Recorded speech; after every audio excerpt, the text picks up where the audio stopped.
They've had great continuity in their starting lineup this season. Do you have the license? Starting lineups this season. Philadelphia's 24th different starting lineup. For the Knicks, just their 4th. And a foul right away on Tyrese. First contact is going to be called. Here's Brunson, mid-range, no. And the rebound, hauled in by Gordon.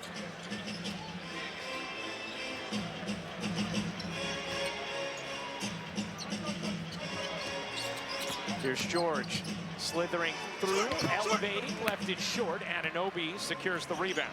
Challenged by Jericho Sims, getting his 4th start of the year. Hyper-athletic big man, but obviously not going to give you the kinds of numbers offensively that you're accustomed to at that position.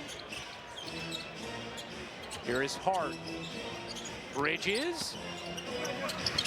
Unable to bank it in. Anunoby keeps it alive, but Oubre off and running. Brunson cuts him off and comes up with the basketball. Now Bridges in rhythm, connects on it. Detroit finally broke out, went 6 of 8 from 3 in that game, and now hits his first attempt tonight. It's been a bit of a roller coaster, so if I'm Philadelphia and he makes that first 3, I'm thinking, oh boy, it might be a long night. As we saw Christmas Day on our air. Gordon, a deep one, he's short, and the rebound. Organization has gone wrong. And you could see the way it is weighing on Nick Nurse. Just trying to navigate without so many key pieces as of their first-round playoff series a season ago. Just how many Knicks fans were in this building? They certainly travel well, and it is not a far trip. Yabusele, good look over to Gordon. Maxey with 5 to shoot. Maxey dances inside. Oubre flips it in. He said, it's amazing whenever you think, oh, he has a limitation ability to spray the basketball like that. He scared the absolute bejesus out of the United States Olympic team this summer. I remember that. Earned his way back into the NBA as a result, and he's going to make a lot more money when he's a free agent this offseason. Here's Hart over to Anunoby. Sets himself up. Bridges. A free lane, and Bridges can't swivel it in, but Hart tips it in. I love what Josh Hart brings. The guy's having a career year almost across the board. Over 9 rebounds a game at his size. Maxey missed it right. I mean, yeah, at 6'4", DB. Come on. And you look at anybody else his size in the league, there's nowhere in the vicinity of him on the rebound. So it's number 2 on Maxey, just 3 minutes into the first. And you can understand, Doris, the desire to want to challenge it, because you don't want Tyrese Maxey, especially in a game without Embiid, to pick up 2 early ones. But as Anunoby hoists it up, got it on the rest of the game, and that didn't seem like he had much of a chance to win if you're Philadelphia. I agree. The only thing, having watched Nick Nurse pleading with the official proximate contact, his point was he thought Mikal was using his arm to establish position first. Yeah. On the duck in, and so I agree, it's done, you've lost your challenge, and maybe you want to have it, but to me that was his thinking, was there was proximate contact. Thought it could be an offensive foul instead. Maxey staying out there with those 2 personals. Here's Maxey, pitter-patter dribble, fades and leaves it short. Hart the rebound, and Hart runs right off the glass. Brunson into the corner, Bridges again. The rate can take off the window. New York's a team that plays at one of the slowest paces. But when they get opportunities in transition, usually Josh Hart is somehow involved. And when you asked Tom Thibodeau before the game about Hart's rebounding, that was the first thing that Tibbs talked about, his ability to get it and go. Yabusele had that one go halfway down and pop out.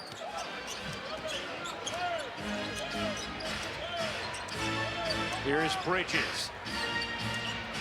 Cross court. Hart didn't take it. Brunson 8 to shoot. Brunson, baseline teardrop is good. His floater as good as it gets. No question. Going either direction. If he needs to, he uses the Euro step to get his shoulders closed. Last year, he set a record for most floaters in a season, a stat that's been tracked for a little more than a decade. Hart lobbing it in, and Sims gets fouled. Sims hits the rim. If you're Josh, make him feel good early if you can. Yeah. So I like him targeting that. The 3 was there for Jalen, but it just changes the way somebody feels. Rewarding your big running the floor, exactly. Too. Here's George. His 3 is good. He feels like for so much of this season where he fits in, and over the last couple of weeks, as Anunoby got lost underneath, George has finally just said, you know what, I'm going to do this, and the results have been there. Listen, you hear this out of Devin Booker, right, where he talks about, oh, Kevin hasn't shot 3 trips up the floor, like, right. I've got to do something. George, that's why he's taking it into his own. Way the geography in New Jersey about where he's certain part of the state. That's right. Well, George could not quite keep it in bounds. Put that cap on. That might be a safer play. Here's Bridges on the cut. To get where they want to go as a team, they're going to need more and more consistency from Bridges. There's no question about it. Bridges nearly came up with a steal. Maxey, quick first step, slides through, couldn't reverse it in. Achua fighting for the board, so is Oubre, and a second foul on Tyrese Maxey 3 minutes into the game. Are you going to rub that into Nick Nurse all game long? No. I'm just trying to consider what the audience, because I was thinking, DB, maybe that last hit New York. How often would you see the two-man game, little screen and roll action, pick and pop action with Karl Anthony Towns and Jalen? It's got to look different. Yabusele off on a 3. You see Jeff Doughton Jr. into the game for Philadelphia. So is Justin Edwards. They have both been good finds for Nick Nurse as he's had to play with this depleted roster. Hard bounces. What a pass and what a finish. That was one of the things he did exceptionally well in Phoenix. Be opportunistic as a cutter. He has 10 points, 4 of 6 shooting in this first. Here's Doughton. His floater rings in. Now in his 4th year, and Nick Nurse been happy with the way Doughton was late. He said, all right, I'm going to tuck the shoulder and make sure we get this foul call. Brunson, a 3 is good. People to our right who might not want to awaken the dragon. You see Jalen make 2016 and 20, and over to the broadcast booth.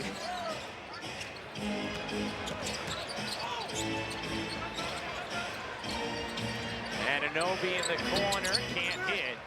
You know, NBA coaches, they always love when they get Villanova players. They will always rave about the way they come from the school of Jay Wright. George can't hit the 3. Council kept it up. But you know they were going to be well taught on the defensive end of the floor, give you great effort. The Chris Jenkins shot is one of the all-time biggest shots in basketball history. And never forget the reaction of Rolly Massimino with Mike Fratello, our good friend, when that shot went in to give Nova that title in 2016. Brunson gets fouled, and he's going to the line. A little homage to our good friend Mike Breen. Brunson missed them both. How well did that team basically absorb every loss? Yes. One injury after the other, they kept battling.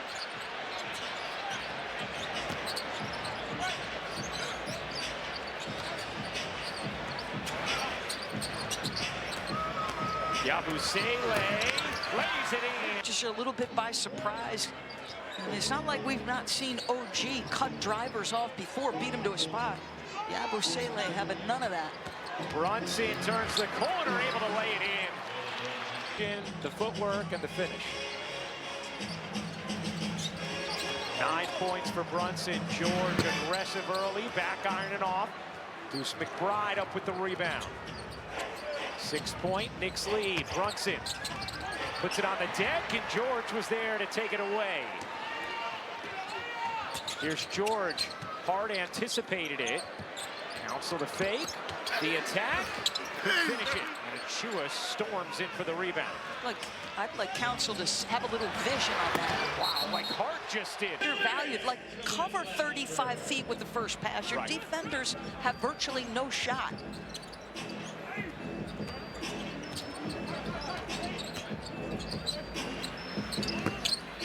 That's off the mark. Here comes Hart again in transition. One of the most efficient players in the league in transition. Sets up McBride. He got it. And again, Josh in transition. 30-19, Knicks in front. Knicks 5 of 8 from deep in this first. And Joel Embiid available much at all this year. He's played in just 13 games, out again tonight. And doors after it took a while for him to get going.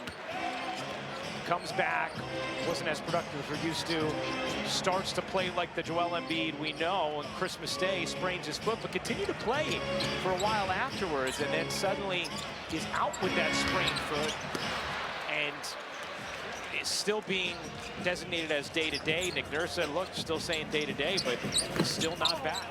Listen, the guy in the last 5 games he played, over 30 points, 50% shooting, and 56% three-point percentage. Yeah. When healthy, as we always say, one of the most productive. To the matter is, from the outset of his career, it's been the inability to be available. You are not winning in this league without your top 5 player in your lineup consistently. And what feels different to me about this year with the Sixers and Joe, it's just like there's a heaviness. Like, these guys still play hard, obviously, give great effort nightly. But there's just moments, you see it with Tyrese Maxey, where he doesn't have the joy.